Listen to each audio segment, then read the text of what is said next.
Sumireko, seorang penjaga toko buku dengan aset yang sangat luar biasa yang bermimpi untuk menjadi seorang novelis.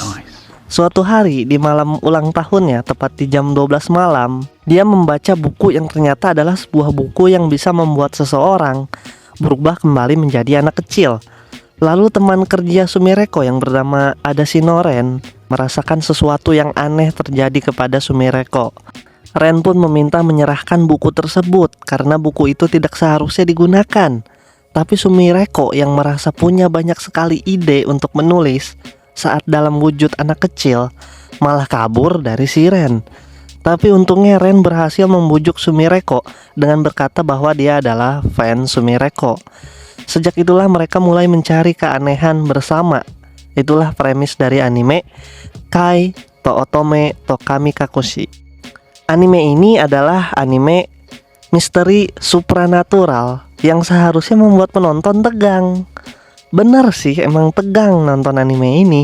Tapi yang tegang malah kaki ketiga gua. Ini mah anime ecchi, berkedok, supranatural. Asli dah, gak ada serem-seremnya anime ini. Misterinya pun gak membuat gua penasaran. Gua malah fokus ke gunung besar sepanjang nonton anime ini. Ya gimana enggak, dengan aset sebesar itu ya si Sumireko biarpun pakai baju yang tertutup tetap aja vulgar kelihatannya. Bahaya banget sih itu gunungnya, bisa ngebunuh orang itu gunungnya. Bisa ngebunuh laki-laki itu gunungnya.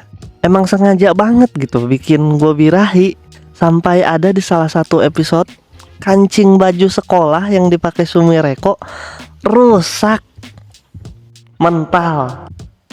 Saking besarnya, emang di luar nalar sih ukurannya. Ada satu adegan yang harusnya emosional, tapi gue malah ketawa karena di adegan itu adiknya Ren, yaitu si Oto, yang bersedih malah mengekspresikan emosinya dengan cara memukul opainya si Sumireko. Itu menurut gue lucu sih, karena gak pas aja sama suasananya. Emangnya gak bisa gitu mukul bagian tubuh yang lain? Kenapa harus opainya gitu? Ya gue juga pengen sih. Hehe. Gue suka banget sama karakter Ren di anime ini karena dia tuh mesum juga sama kayak gue. Gue suka sama candaan mesum yang si Ren lontarkan ke si Sumireko. Itu lucu banget sih. Dan dia kesel banget saat Sumireko nggak ngajak dia ke pemandian untuk mandi bareng. Mesum emang. Gua banget lah pokoknya si Ren ini. Kalau gue ketemu orang kayak si Ren, sepertinya kita bisa menjadi teman sepemikiran yang berjuang bersama atas nama Opai. Si Ren juga siskon. Dia overprotective ke si Oto.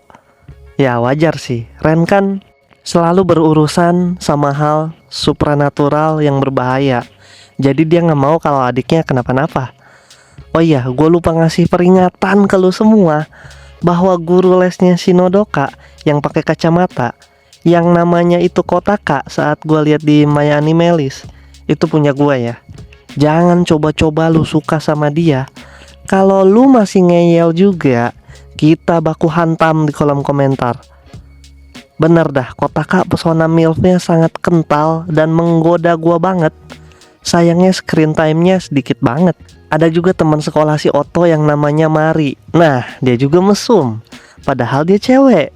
Misalnya aja waktu guru di sekolah mereka yang namanya Uname itu jatuh ke sandung, si Mari bukannya bantuin tapi dia malah ngeliatin cedeknya si Uname warnanya apa, diliatin sama dia dengan mata yang bersinar. Uname sensei, dia itu gak suka banget sama pembulian. Karena dulu pas masih kecil dia dibully. Jadi setiap ada pelaku pembulian di sekolah, dia bakalan menggunakan kekuatan supranaturalnya untuk memberi pelajaran kepada si pelaku. Tapi si Uname ini terkadang salah paham dan mengira bahwa seseorang sedang dibully, padahal mereka hanya sedang bercanda. Karena hal ini Ren harus turun tangan dan menghentikan Uname dengan cara mengendusnya. Ya, mengendusnya. Mesum memang. Ren mengendus Uname itu sebenarnya untuk mencari tahu sumber kekuatan supranaturalnya si Uname. Singkat cerita, kalahlah si Uname dan akhirnya dia sadar kalau dia itu berlebihan. Anime ini menurut gua visualnya biasa aja ya. Musik horornya sih lumayan memorable sih kalau buat gua. Dan kalau soal voice acting, ada satu yang keren, yaitu adegan saat Nodoka yang mengalami stres dan kecapean. Tujuan si Ren mencari keanehan adalah untuk mendapatkan tiket agar si Oto bisa pulang ke tempatnya. Nah, inilah misteri yang masih belum kejawab di animenya. Jadi sebenarnya dari mana si Oto berasal? Tempat macam apa itu? Dan di episode terakhir animenya, ternyata kan si Ren itu bukan kakak kandung si Oto. Jadi sebenarnya Ren yang asli itu, Ren kakak aslinya si Oto itu ada di tempat asalnya si Oto. Nah, berarti kan Ren yang selama ini itu siapa? Dan makhluk apa si Ren ini? Gue masih bingung sih sama episode terakhir animenya. Jadi kalau lu ada yang tahu, silahkan jelaskan di kolom komentar. Jadi kalau menurut gua, kalau lu suka sama anime ecchi, ya silahkan nonton anime ini. Tapi kalau lu yang suka anime supernatural misteri, menurut gua sih anime ini nggak akan membuat lu puas gitu. Jangan berharap sama anime ini kalau soal misterinya. Nah, kalau lu suka anime isekai yang sedikit membahas tentang politik dengan cerita yang cukup seru di mana si MC mengumpulkan orang-orang dengan status yang kuat untuk dijadikan pengikutnya, silahkan nonton video ini. Klik dan tonton sekarang. Ketemu lagi minggu depan.